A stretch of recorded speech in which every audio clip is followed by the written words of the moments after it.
believe. Can you believe that, Stefan? It is Stefan, right? Ted, it is Stefan. And first of all, thank you for being here. Why not? Who's going to stop me, Stefan? You know what I mean? If you want to talk about my music, I'm full on, brother. I want to talk about everything with you. And you, if you dislike me, you leave anytime, it's okay. But we have a mutual friend, my best friend. Nuts. Who's one of our many mutual friends? Okay. This guy, it's not how people say they're my friend. This is my best friend. And really good. Best friend, Tommy Clufetis. Do you know him? Get out of here. You have a great best friend because he's one of the best human beings that have ever pummeled the animal breeding soundtrack for his fellow man. Yeah, he's a great American, a great Motor City force to reckon with, and just a good man. I go, Tommy, because he just moved and we speak every day. I spoke to him this morning and he goes, did you get the news? And because when I met Tommy, I actually seen him play with you at the House of Blues. Yeah, he's a monster. I was blessed to have Tommy Clufetis as one of my gods of thunder rhythm sections. By the way, Stefan, have I had the greatest bandmates in the history of Sonic Bombast or what? Well, I know another guy that you play with, your bass player, Greg Smith, who's another monster. All my bass players, all my drummers, all my keyboard players, all my singers, all my fellow guitar players. I've been surrounded by the most spirited musical warriors, just really musical authority, musical soul, beyond the road less traveled adventurers of musical chaos and insanity. So yeah, I'm a lucky son of a bitch. So when I come off really positive, which I always do, it's because of the unbelievable positive people I've been surrounded with all my life. Well, you know what, Ted? You have a new music out there. Everybody in YouTube, podcast land. It is Ted Nugent, Detroit Muscle. It is out. It is coming out. And he has 2 singles that is out. And you could find him on YouTube. Links will be down below. We're going to talk about Ted, about Detroit Muscle, the roots of Detroit, Ted's music, everything uncensored, unfiltered, because Ted, you're the man. And thank you very much. My pleasure. Got sound effects here. My pleasure. Well, I can hear the masses. The masses, real music lovers, love my music, and I really love real music lovers. And I suspect, Stefan, that you are one of them, because if you want to find out, if you're a friend of Tommy Clufetis, if you love a guy like that who is such a musical force of nature, then you obviously qualify as an asset column music lover in the American dream. So you and I are blood brothers, man. You know what, Ted? That's how me and Tommy connected, because when I met him, he was just getting the gig for Alice. And then we were jamming at the Cat Club. I had a jam band. It was me, a guy from Guns N' Roses, whatever. But enough of me, all about you. But when I go, can you play these songs? And he was young. And I go, he knew every song without a rehearsal. And his roots are incredible. He's just an incredible friend, a best friend, a great friend. And he talks so highly of you, Ted. Well, let's talk about what you're really emphasizing there. Yeah, musicians love the music, and most of them are very dedicated to expand their musical horizons and go into uncharted musical adventure and territory. But what you're really emphasizing, which is why you love Tommy Clufetis, which is why I love Tommy Clufetis, which is why Tommy Clufetis loves me, is because it's the most underemphasized element of the music that is so powerful in everybody's life, and that is the work ethic.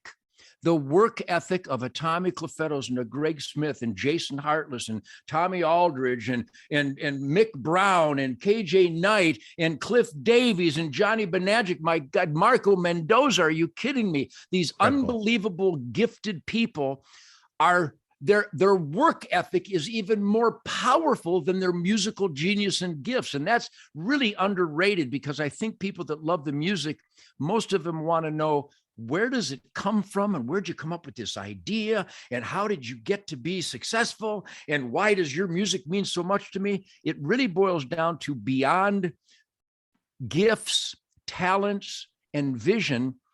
None of that would work without a work ethic. So let's celebrate the musical work ethic that has really been underemphasized for so many years. It really is. And, you know, a lot of people, which I want to talk about, we're going to talk about your new music, everything, but it all comes from the roots. And I see you talk about everything I love. And you always mention the Funk Brothers. And a lot of people out there watching don't even know who the hell they are, Ted. It gets me crazy. Well, ladies and gentlemen, everybody take a deep breath, because the most important musical foundation for every song that anybody loves, I don't care what genre it might be, or what type of song it might be, or what the content of the lyrics or the message or the non-message or the anti-message or just the groove, all music that moves music lovers was powerfully impacted and motivated and inspired by the Hitsville, USA Motown Funk Brothers. You need to know these people.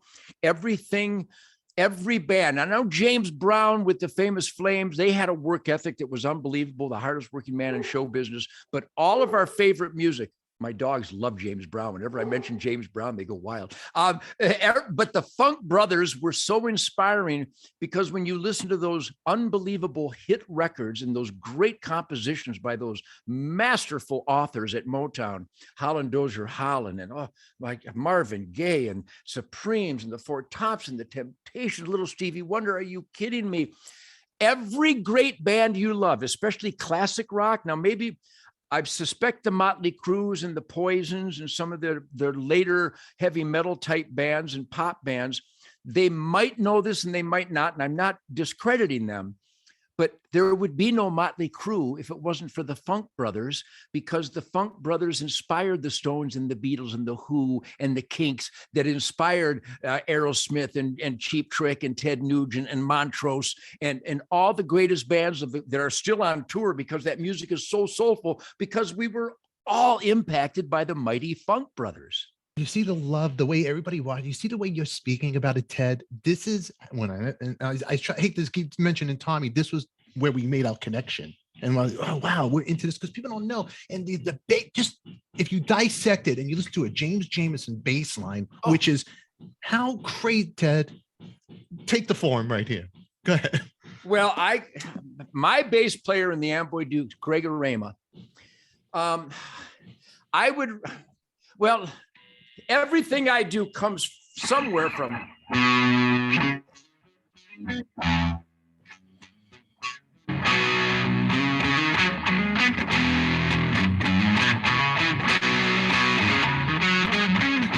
And then the acceleration of that by Mitch Ryan, the Detroit Wheels.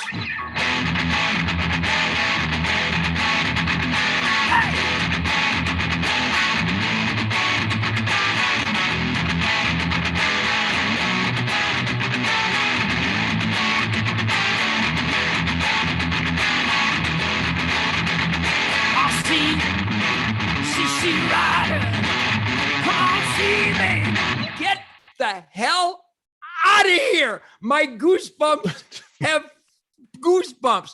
So James Jamerson, Bob Babbitt, my guitar teacher, Joe Podorsa, Capital School of Music, Grand River, Detroit, 18, Michigan. He was my guitar teacher in 59 and 60.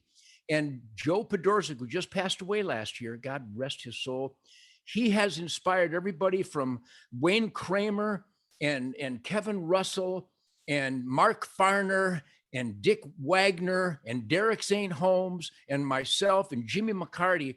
But my guitar teacher was also a session bass player for the Motown Funk Brothers when Bob Babbitt, God rest his soul, and James Jamerson, God rest his soul, couldn't make the gig. So all that Funk Brother influence has found its way into any music that makes you want to shake your ass and grind. It's because of either James Brown, Stax Volt, Chuck Berry, Bo Diddley, as epitomized by the mighty Funk Brothers. Wow. So he was part of that. That's pretty big, man. My guitar teacher. Now, I don't know. Hey, Stefan, can you hear this Birdland? Does it sound like Birdland? Yeah. I play this stuff every day, and that's why when Tommy Clufetto's jumped with you and jammed, it's like he was in your band for 5 years, because 100%. That's that Detroit spirit. We just can't wait to express ourselves musically. And I'm so lucky I was born in Detroit in 1948 when all that was coming just like a firestorm of groove and work ethic and uncharted compositional territory. And Mitch Ryan, the Detroit Wheels, established this high energy thing that impacted everybody from the MC5 to the Brownsville Station, to the Amboy Dukes, to the Rationals, to Mark Farner and the Grand Funk Railroad.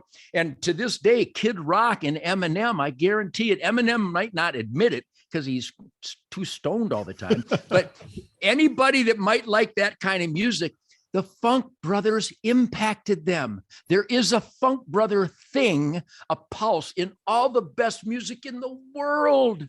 Oh, it's so true. You and I, we're here to talk about your new music, but we could have a whole conversation with the Funk Brothers, how the hook they called James, with it, just the whole tone and everything is right here in that right hand, and how his vision of the fat lady bouncing down the street, boom, boom. That's where he got it.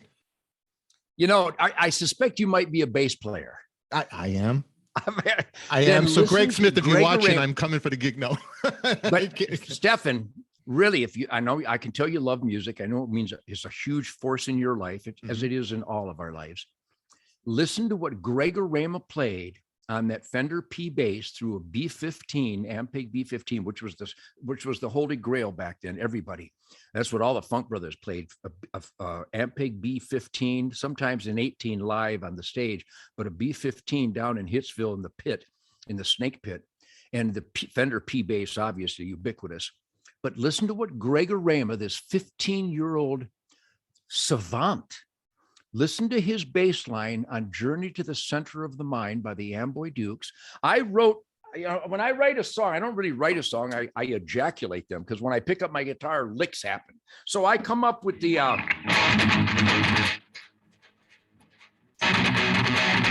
come up with this grinding, high energy, fun teenage guitar lick. And then I said, Greg, I'd like the bass to go.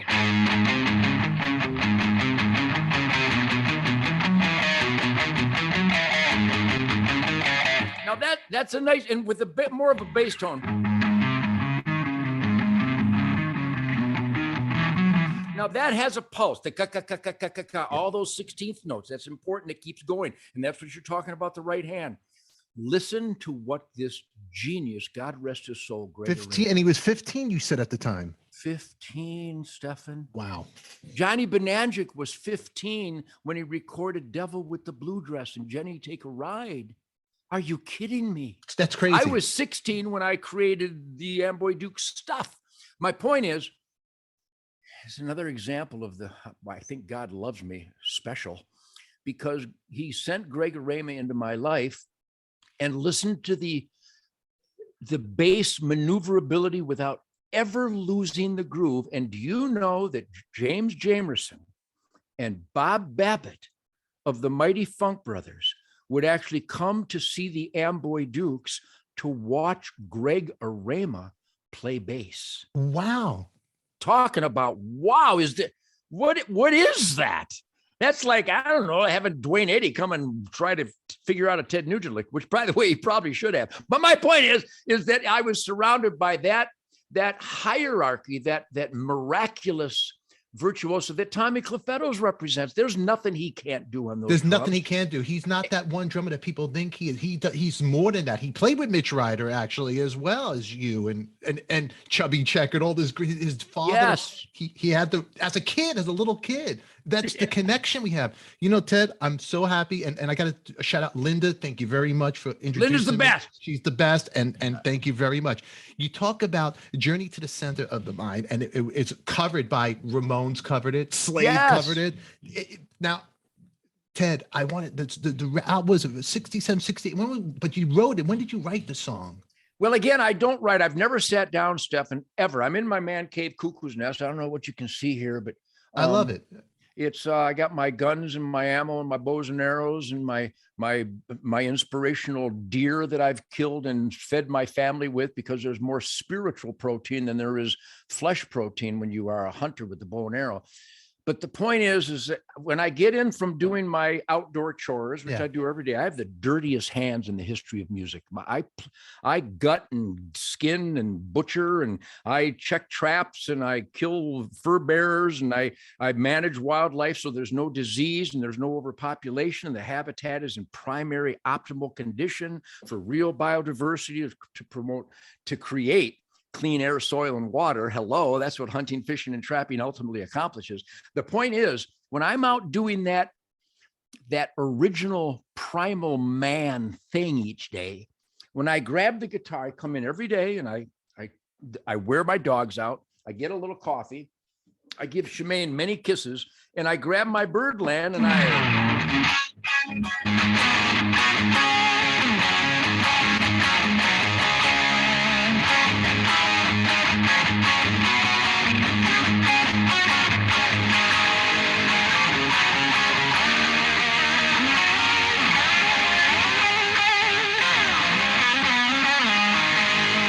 I don't know what that was that I just played. I've never played that before in my life. Wow. I have no idea what that was, but it was cool as shit. It was cool. My point is that when I come up with a lick, like when you hear the opening track to Detroit Muscle, check out this lick. I came in one day and I went.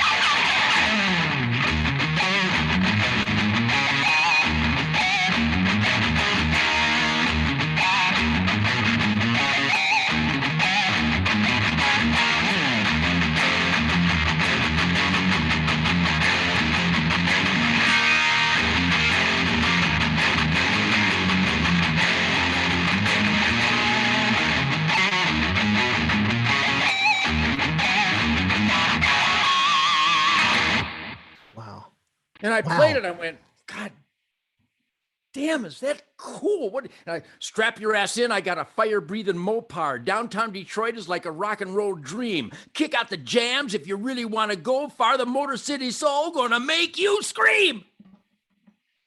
Well, I didn't write that down until after I sang it, because the lick catapults cadence, a lyrical vision. Detroit Muscle. It's not just about Detroit horsepower. It's about Detroit rock and roll horsepower.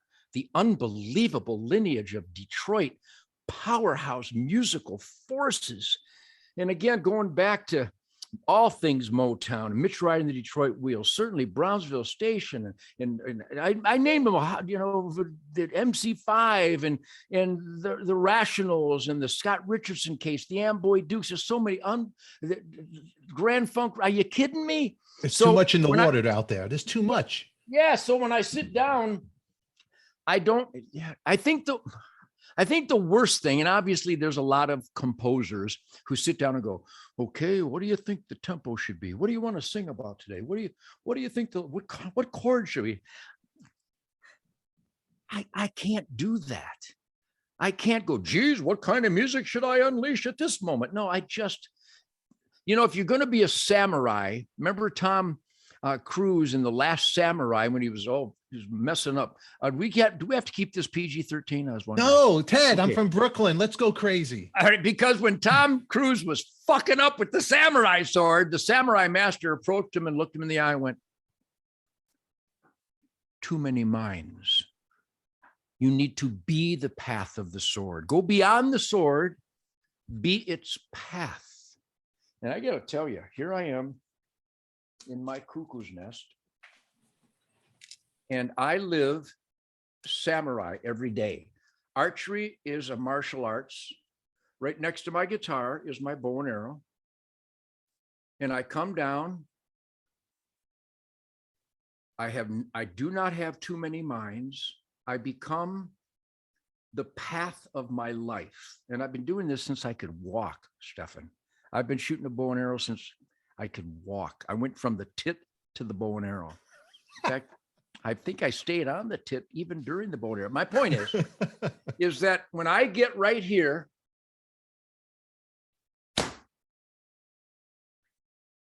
there is no politics, there's no evil, there's no corruption, there's no crime. There's no Joe Biden, there's no Hillary Clinton, there's no evil forces.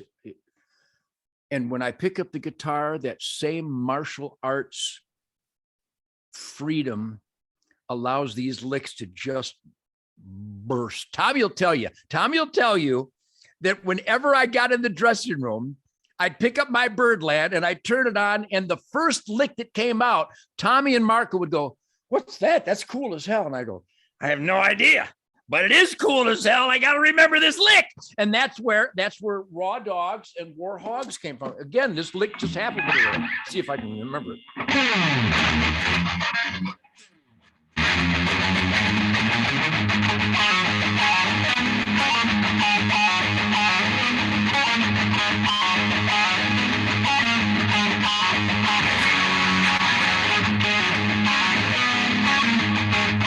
Now, as Tommy was here, he would just start flailing. Amen.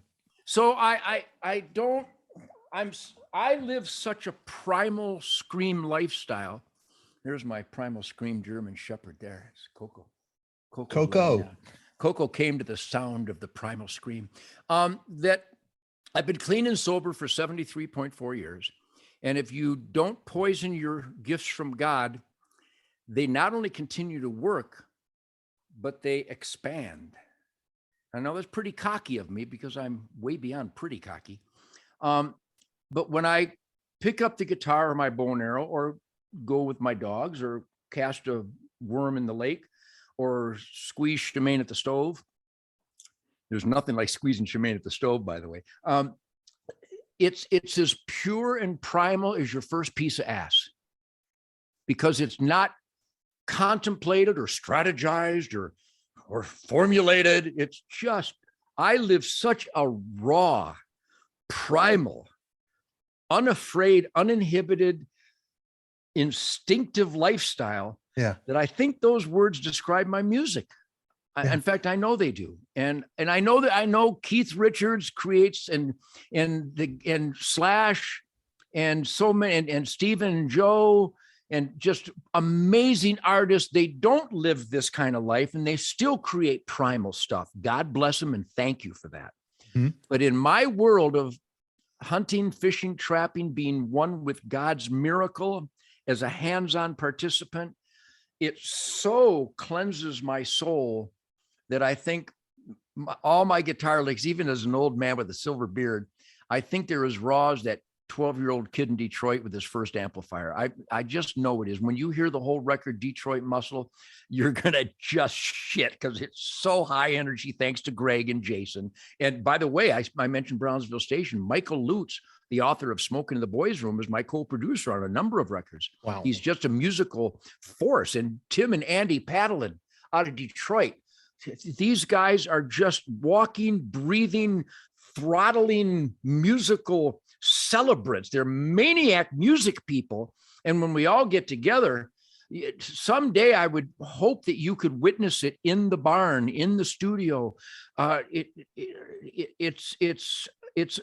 It's out of body. It is. I heard about the barn from Tommy.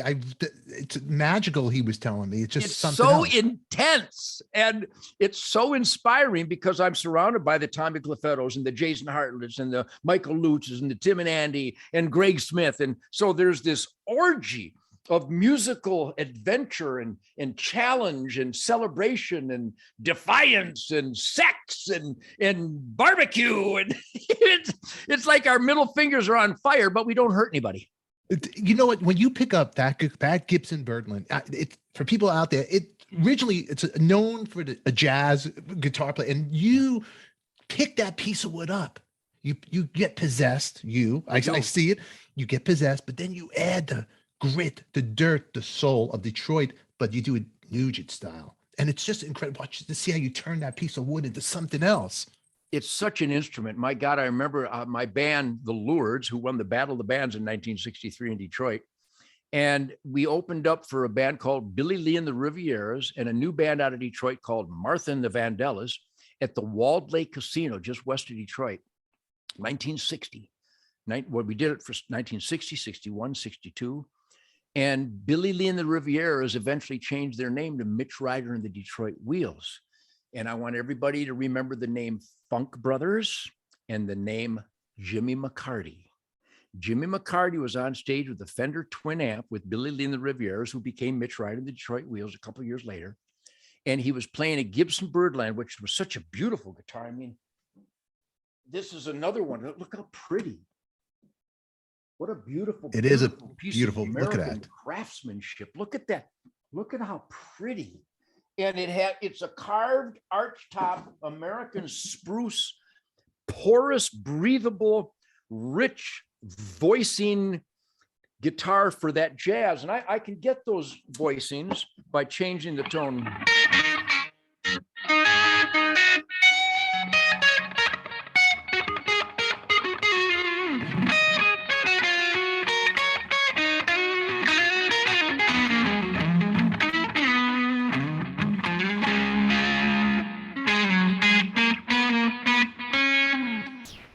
That's what a Birdland was meant to do. But when you start turning up,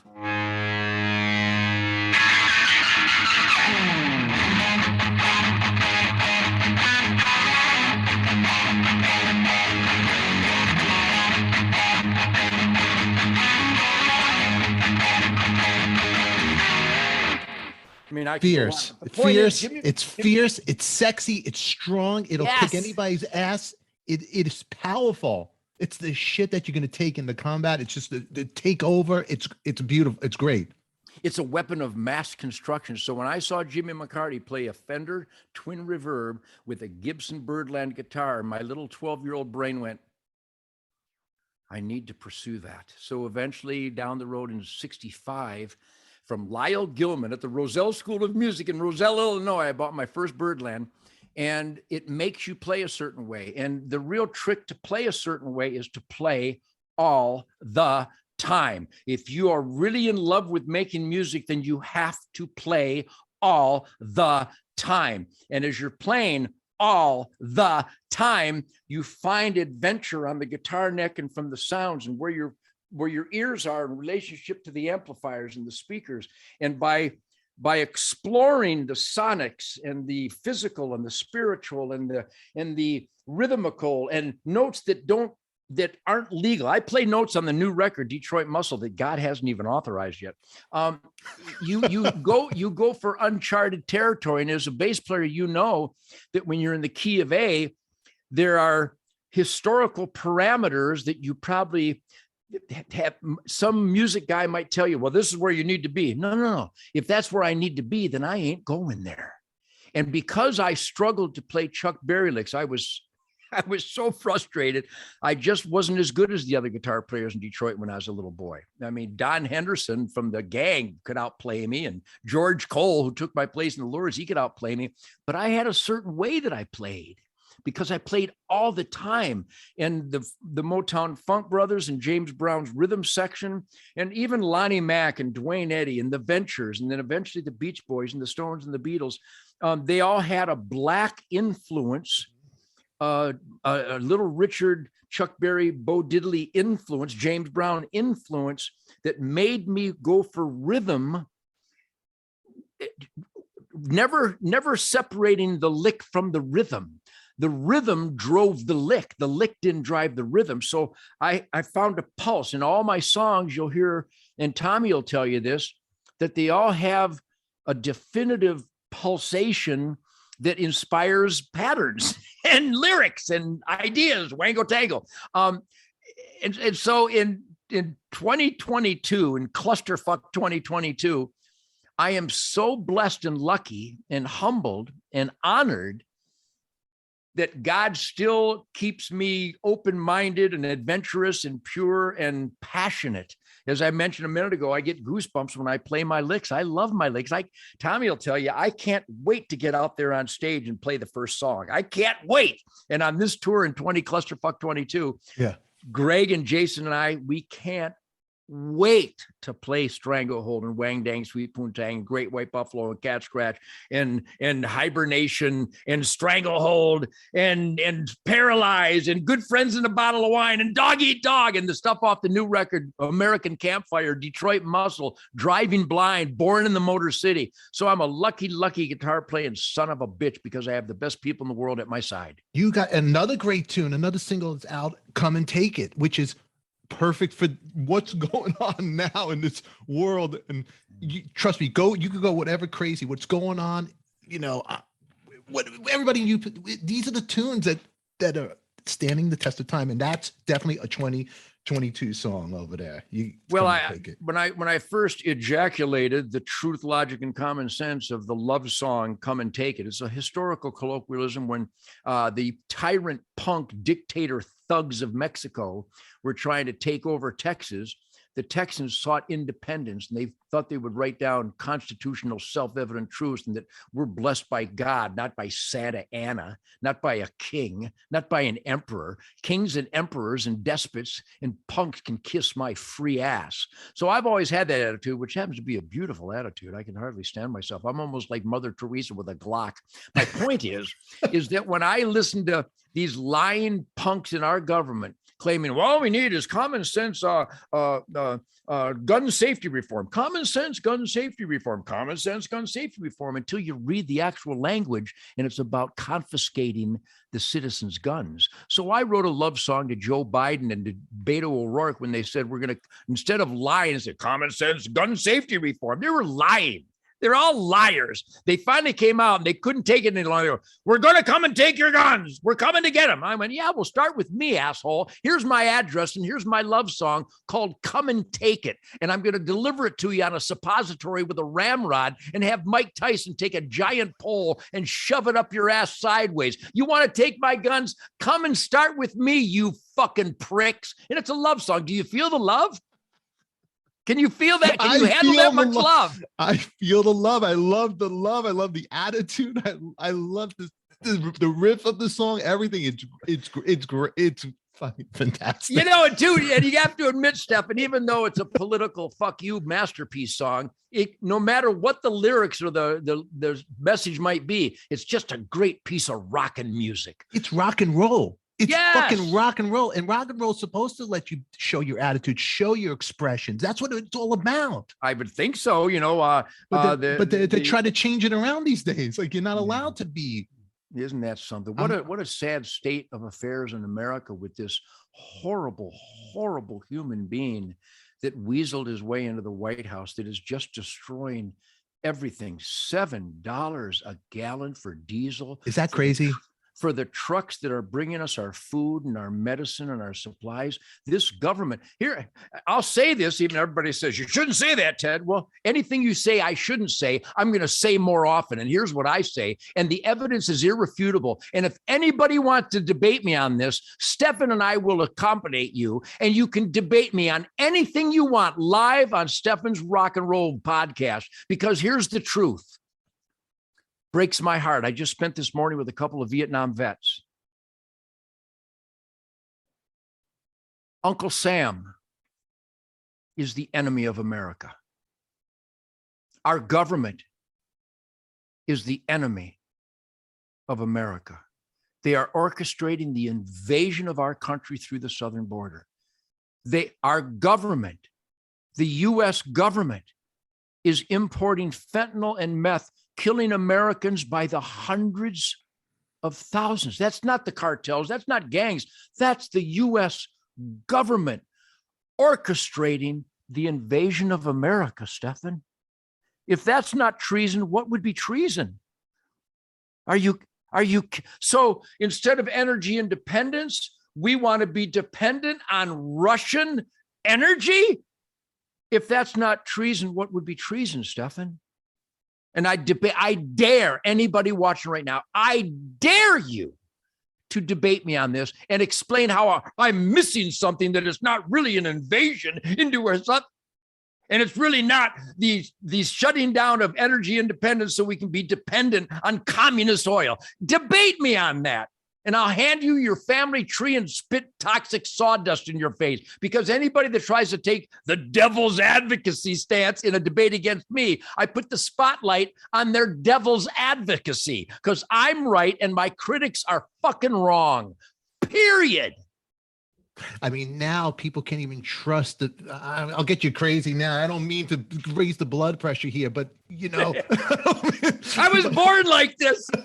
But you can't trust the media. You don't know where to even watch your news anymore. Back in my day, I'll say there was a couple of channels in Brooklyn. You'd have like 7 channels, 8 channels, 13 channels with the PBS and all that. And you watch Eyewitness News. Virtually untrustworthy. You can't trust anything now. Right? Everybody has a news channel. Who do you believe, Ted? What do people need? What's the answer for people watching this? I'm in the middle of this stuff because do I play some killer guitar licks? Well, you betcha. Do I create some unbelievable animal breeding soundtracks? Well, you betcha. Am I bragging? Well, you betcha. I couldn't be more proud of my music. Okay, so I'm the Motor City Madman guitar slammer. Okay, awesome. I think welders are more important, but I happen to write the soundtrack for really good welders. My point being, before guitar playing and a celebrity, which is a joke, or a star, which is even a bigger joke, I'm an entrepreneur. I'm a job creator. I create a product that tens of millions of people like and desire and inspire me to continue making this wonderful product. But more important than that, Stefan, I'm a husband and a father and a neighbor and an American and a free man. And I don't rely on Fox or CNN. I rely on CNN. I do rely on CNN because whatever they say, I rely that it's just the opposite of what they say. Everybody knows that masks don't work. Everybody knows that Fauci is a lying, treasonous, communist son of a bitch. Everybody knows that Barack Obama is the biggest racist that ever infested the White House. He always commented color of skin, not content of character. Joe Biden's even worse. And Black Lives Matter is not about Black lives. And Antifa are actually the fascists. And on January 6th, the people who caused the violence and the destruction were the FBI fucking I. Well, that's quite an assumption, Ted, except for the footage and except for this. Agents that told me that. And I don't rely on anybody giving me the update on Zelensky or Ukraine or Putin and Russia. You know who I talk to? People in Ukraine, commandos in Ukraine, citizens in Ukraine. Here's the horror. And this is why my music is so vital, because we need to escape treachery. And right now, the United States government, virtually untrustworthy. The media, virtually untrustworthy. Academia, virtually untrustworthy. Are there some good teachers out there? Yeah, a few. My daughter's one of them. Big tech, virtually untrustworthy. Fact checkers, fuck you. Hollywood, virtually untrustworthy sex trafficking monsters.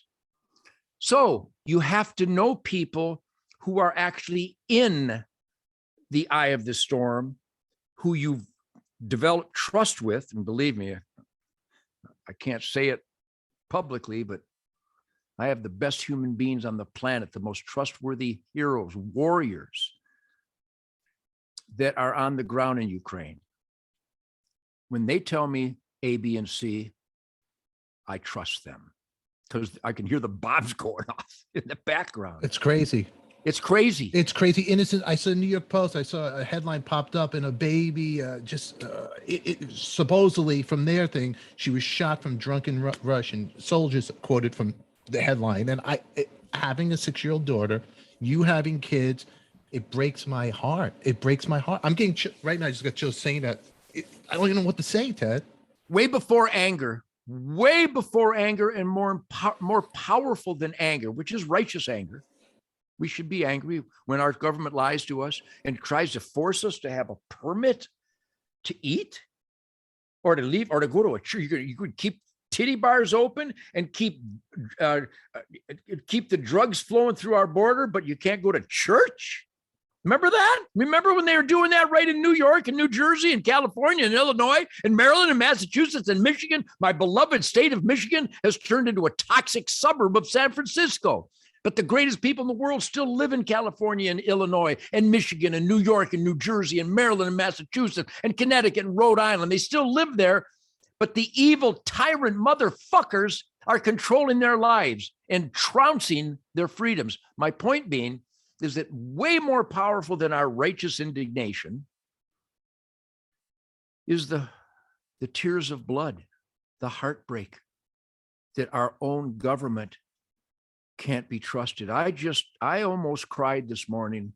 I have these Ted Nugent military coins that I made up to give to the heroes of the military. I keep a pocket full of them everywhere I go, and they become very popular. People can go to tednugent.com, and this is a challenge coin that whenever I see a cop or a military hero, I give them a challenge coin, because there's the independent primal scream boy right there with his spear.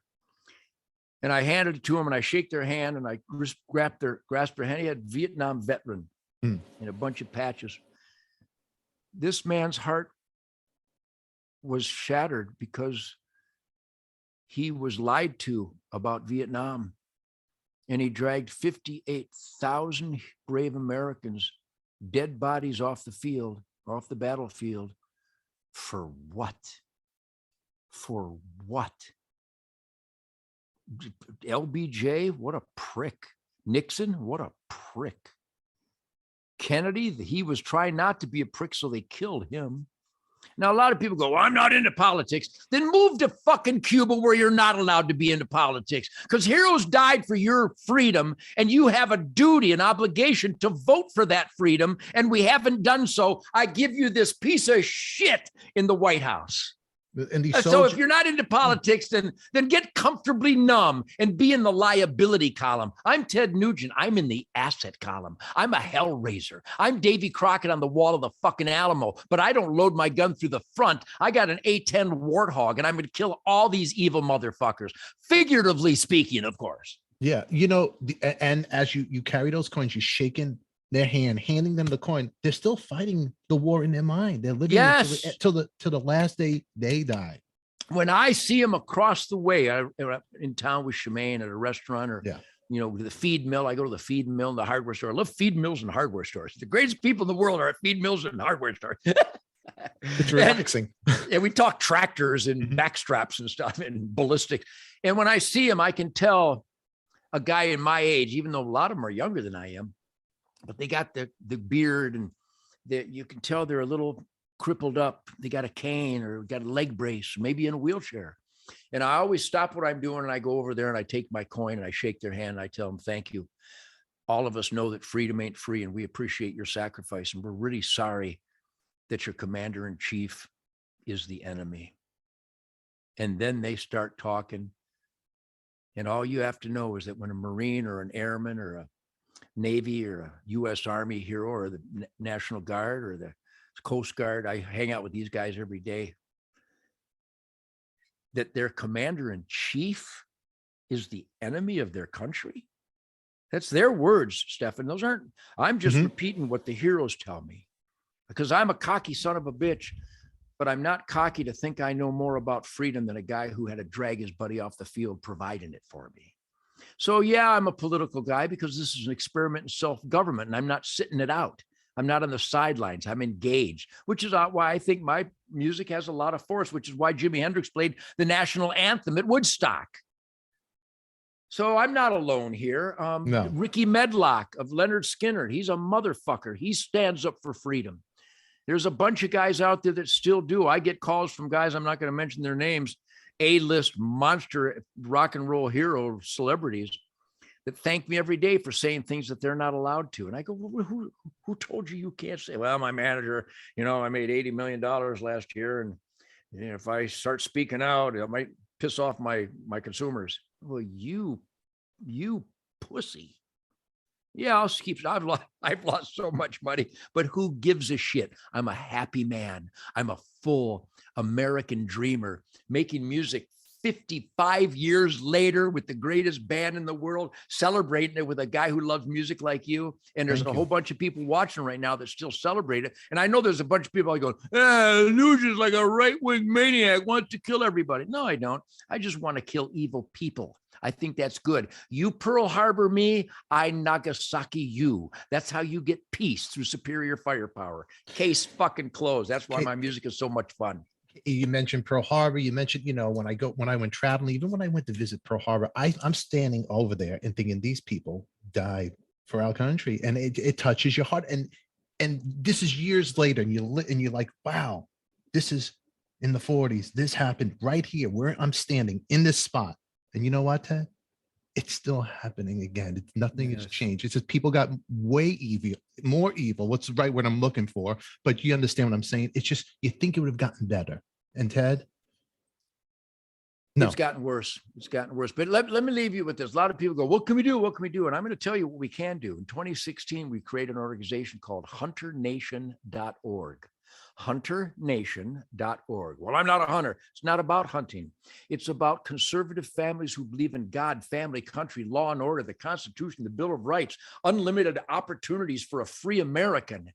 If you believe in those foundational values that people are jeopardizing their lives to get here. We don't suck. We're not systemic racists. We're a good country. We're the best country in the world. Blacks and Hispanics and minorities have the best opportunities in the history of mankind right here in the United States of America. The people that hate freedom are lying to people, and some people are so stupid they're believing the lies.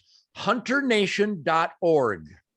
We're going after the worst curse in mankind. It's not Marxism. It's not communism. It's not just the Democrats. It's not liberalism. The worst curse, Stefan, apathy. The same people go, I'm not into politics. Then you're not even really an American, because this is the only experiment in self-government with a constitution based on God-given individual rights and freedoms. How dare you not earn that? And so we galvanize people. We don't mention candidates' names because we're a 501c3 nonprofit.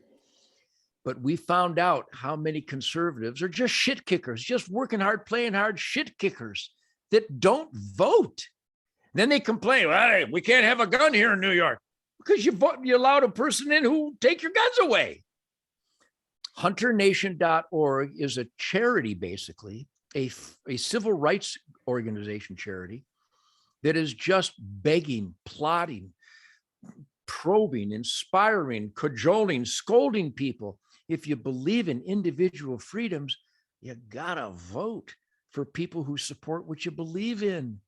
So HunterNation.org is boots on the ground in all 50 states, and we won't mention a candidate's name, but if you think that a man can take away all the athletic world records from women, then I don't have to mention which candidate is horrible. If you think a man can start competing against women athletes and destroy all their world records, then you are the ultimate piece of shit. And just one example. If you think that unarmed and helpless is a good idea somewhere, when in fact that every time the most innocent lives that are slaughtered are in the Democrat Party's dream, it's called a gun-free zone. And the most innocent lives are always slaughtered in gun-free zones. And these monsters want more of them. Where you have the most armed citizens, you have a dramatic reduction in violent crime. Like I said to Pierce Morgan, you got to choose one. You want gun-free zones where the most innocent lives are slaughtered, or do you want the safest streets? Because if you take away guns from citizens and then release violent criminals, what the fuck do you think's going to happen? And I'm just a guitar player, and I figured that all by myself. See, I never went to college. I was too busy learning shit. But you know what, Ted? I know you're busy, and I'll let you go because we went past the time. But really quick, I got to say something. Not just a guitar player, man. You're a guy that the music, it's in your soul, it's in your blood. And even a song like Stranglehold, it goes, people are listening to this while they're fighting for how about your music just being there on the fields, the battlefields? It's so inspiring. That's why I got to tell you, the best people in the world, Stefan, and this is what really drives my critics crazy because it's so irrefutable. The best people in the world love me. I hear from them every day. I get invited into families' lives where their young sons and daughters are facing imminent death from a terminal illness, and they call me to take them on their last hunt or their last fishing trip before these little boys and girls die. Boy, I must be okay to be invited into a family's life during that heartbreaking, traumatic, difficult, emotional time. My point being is that those people who know me love me. Just nasty people, really nasty, dishonest fact checkers. People who think that men should be able to take away world records from women. Those people hate me. I couldn't be more proud.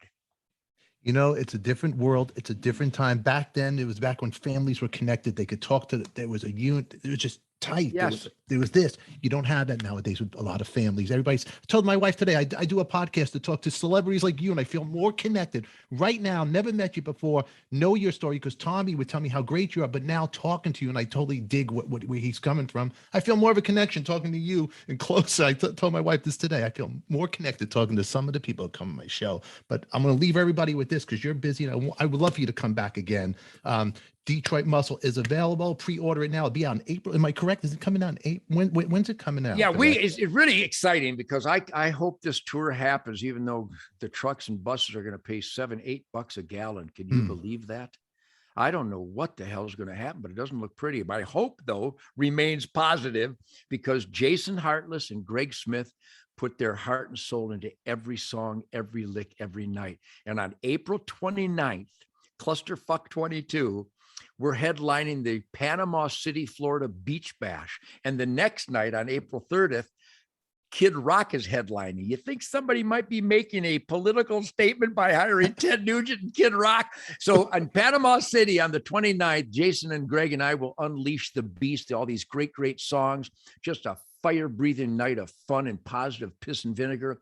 And that same day, on April 29th, the Detroit Muscle record will be released. And I couldn't be happier with it. What Michael Lutz and Tim and Andy Padlin and Greg and Jason put into this record. It's so much fun. You're going to just love it. In fact, we should talk ASAP when you hear the whole record, because when you hear Born in the Motor City, when you hear Leave the Lights On, a song that happened after my beloved brother John died, there's a song called Winter, Spring, Summer, Fall. That is an instrumental that is so beautiful, so intense, like hibernation and migration and earth tones and homebound and free flight, all these instrumentals throughout my career. So I'm very proud of the record. It'll be out April 29th. And you can also get autograph. In fact, I came down here right at the last minute. I was signing thousands of CD covers for Detroit Muscle, putting my signature on them, because on May 2nd, I'm doing some Talk Shop Live podcast. And we're going to somehow, I don't know what the system is, but we're making autographed copies of Detroit Muscle available. And then hopefully the tour will kick off in June, and I'll be the happiest motherfucker on planet Earth. And Stefan, I can't thank you enough. I can tell you sincerely love the music. I can tell you sincerely want to know where it comes from, and nothing is off the table. Nothing is sacred. We can talk about anything. And I'd love to hear your take when you hear the whole record, because these songs are so fucking cool and they're so much fun. And the bass tone and the drum tone, what Greg does, there's a song called Driving Blind where Greg goes off on this outrageous bass playing tangent, like Bob Babbitt meets James Jamerson meets Greg Rama meets Earl Elliott from Mitch Ryan, and meets Stefan. But as a bass player, what you witness Greg Smith do on his Fender bass is just unbelievable. For the people out there watching, he's such a great, the guy plays everything. He played with Billy Joel even. He's incredible. He's incredible. And my guys can do anything. And on Detroit Muscle, we go off. We got a jazz song. We got a bluesy grunt and grinding song. We have a song called Feedback Grind Fire that is just like every punk band in the world wishes they could do a Little Richard impression like I did. My point is, we're very proud of the record. I thank you from the bottom of my greasy barbecue Ted. Detroit heart for celebrating Detroit Muscle, because there is a thing that is Detroit Muscle, and I know that you love that music. I love it. I thank you for coming on here. And do me a favor. Will you put the good word in for Greg and Jason to come on my show? Will you give them... you got to. You get with Linda. Linda is my heart. She's like Chesty Puller meets General Patton of Ted Nugent's world. Get with Linda, because you got to talk to Jason and Greg. These guys are special human beings. They're great, yes. Not just the activities in the Ted Nugent band, but what they do. They live and breathe killer music, and they're great men. You should have them on for sure. 100%. And if you speak to Tommy did okay. I think your friend Stephan's okay. Will you do that? Ted Nugent out now. We'll check. All links will be down below. We'll keep an eye out for his tour, fingers crossed, and support it. The hats, everything you do, your Facebook lives, I see that. The hats that you sign hand by hand, they're out. You can buy them now on his right in his website. Those are great. Yeah, I gotta order one now. Now I'm gonna order one. They're so cool. It lets your freedom soar on the wings of an eagle. That's what I think. Wonderful. All right, Stefan. God bless you, man. Give your wife a big hug for me. I love you, buddy. I will love you too, Ted. Thank you for your time and your patience with me. I love you, man. Much love. Try shutting me up if we talk about the things I love. No, I don't want to. I don't want to shut you up. Thank you, Linda. Thank you, Ted. I'll let you out of here right now. All righty.